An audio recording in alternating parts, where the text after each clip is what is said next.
ఇదిగో ఈ 90 తీసుకొని పిల్లలందరికీ పోయి. ఇంత చిన్న 90 పిల్లలందరికీ సరిపోతుందా? నా దగ్గర అవే డబ్బులు. అయ్యా పక్కకు జరగండి, నువ్వు కూర్చో.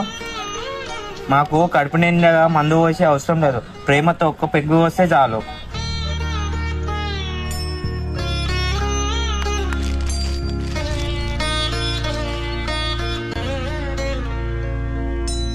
మాకు మందు పోసే వాళ్ళు ఎవ్వరూ లేరు.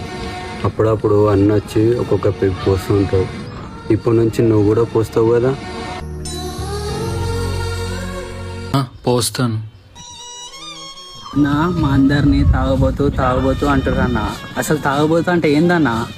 తాగుబోతంటే తెలివైన వాడని అర్థం. నేను కూడా తాగుబోతునే, నాకు ఒక పెగ్గు పోయి. మీ దుంపల్లో మీరెక్కడ తయారయ్యారా బాబు?